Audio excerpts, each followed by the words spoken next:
guys? How are y'all doing? How are y'all feeling? I am exhausted. I did post that I was not going to upload a video today. However, the reason why I wasn't going to post a video today is because, like I said, everybody in the house is sick. But while I'm out running errands, I was like, okay, well, now I can talk about my books in peace, because, you know, when I be trying to record when everybody is home, everybody act like they ain't got no home training. Anywho, so I was like, okay, I can give them a quick little update about what I've been reading, what I ain't been reading, what I plan on reading, and all that stuff. So this is literally going to be super short, but it's okay. It's okay. Just have bad days too. So, yeah, I finished Ruin Road by Lamar Gills. I think that's who it's by. And it wasn't nothing memorable, but I'm gonna tell you what it's about, just in case you want to check it out. So, Cade Webster, I believe that's the character's name. He is a high school football sensation. He is destined for greatness, and you would think life is like great for him, but he just has a lot going on at home. And not only that, society is terrified of him because he is big, tall, and scary and black. And he's just tired of it, you know? And so one day, he like has a run-in with the police, and, you know, trying to get away from that, he goes into like a little trinket shop and, you know, makes a little purchase or whatever, and just happens to mention, you know, I just wish that everybody wasn't scared around me, you know? And so that turns into a whole thing. And his wish was granted.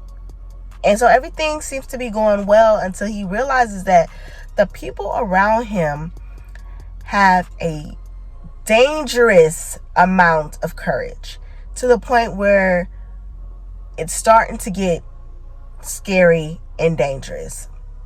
So I really enjoyed the banter between Cade and his friends and family. I loved how they stuck together. It was a good time. But like I said, it wasn't really anything memorable. I did give it 3 stars, but some parts are a little spotty for me, I will say that. So yeah. Also, today I DNF'd The Fall of Whit Rivera.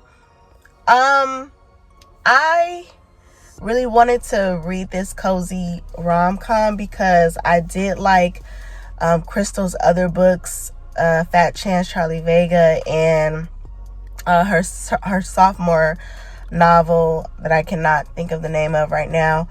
So I just was expecting to be blown away, but I think the sickness had taken over me, y'all, because I just could not get into it. I don't know, I just wasn't in like a really cozy rom-com mood. So I was just like, there's no point in me like forcing myself through it. I found myself falling asleep and waking up and like, okay, I don't know what the hell is going on. You know, like, so I was like, it's just better for me to try again another day or not at all. But typically when something is not hitting for me and I try to like push through and just get to the end, I end up not giving it a fair rating. So I was just like, let's not do that. Let's just do a soft DNF or just not continue on with it. There's no point. You're not enjoying it. And that's not to say that the book wasn't good. So basically what it's about is like frenemies to lovers. And Whit Rivera struggles with PCOS, abandonment, all the things. But she has been tasked to put on a fall festival with her nemesis, Zay.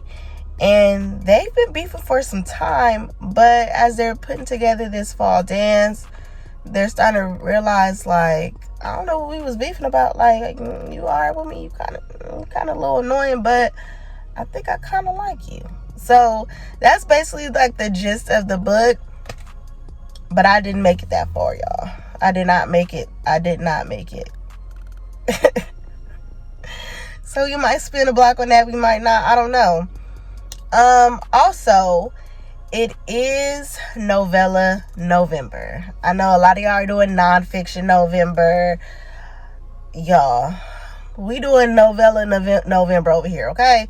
So, what is that going to look like on this channel? I'm going to be recommending a novella once a week or every video. I don't know. We'll see. So today's novella that I'm going to be recommending is Harlem by Eric Jerome Dickey. And if you're following me on Instagram and you were following me back in August, you would have seen me rave about this book. I really enjoyed it. I was like, I never knew how amazing Eric Jerome Dickey's writing is because I'm a new consumer. So me actually reading his work for the first time and like, oh wow, he's funny. You know, like, he's really funny in the way he wrote this novella. Very the way he structured it, there's not a moment where you get bored. There's not a moment where you feel like something is missing.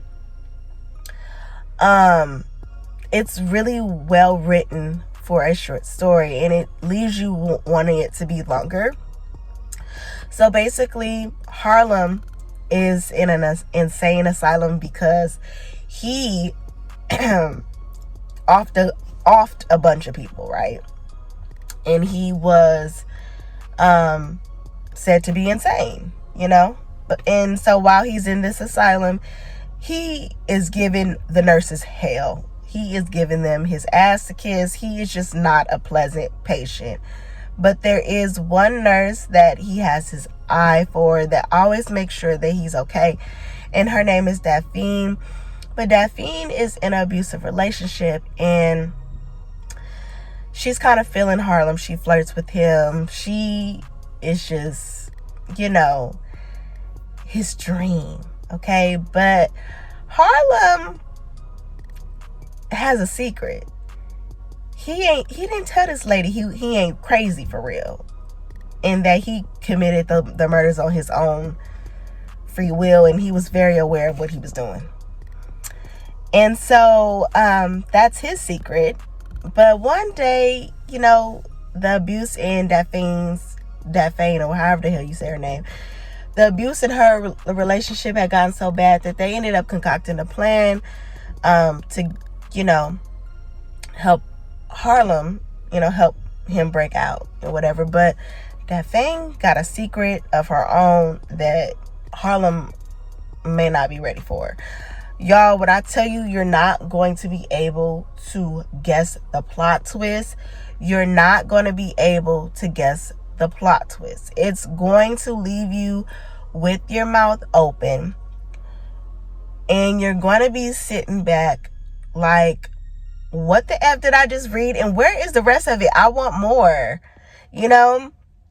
I really feel like Eric Jerome Dickey really could have been like the king of novellas. Okay, I hear he has a lot of great novels, but the way he ate this novella up, I just was like, okay, I want to find more short pieces from him because this was so good. So if you have not read Harlem, do it. I think it's like $2 on Amazon. I think that's how much I spent. I'm not sure, but it was a really good time. Anywho, I am going to get out of here, but before I go, the next book that I am going to be starting, that you guys have kind of bullied me into starting. No, I'm just kidding. The next book that I'm going to be reading is The Perfect Ruin, which is about a young lady who loses it all. And the person that's responsible for it is famous socialite Lola. Everybody loves her. And the main female character, she's getting it back in blood. She's like, you think you gonna ride off into the sunset and live happily ever after what you did to me? You got another thing coming. I'm about to take all your shit. I'm about to F your man, and I'm gonna teach you what it feels like to lose it all. So, of course, she falling a little too hard for that lady husband. So it's just not gonna go as planned. So I'll probably start that tomorrow or tonight, just depending on how I feel. Cause like I said, your girl is down bad. I'm sweating. I lost 5 pounds in 24 hours. Pray for your girl. Pray for your girl. Anywho, y'all continue to be sweet. Take your vitamins. And I will see you guys Wednesday.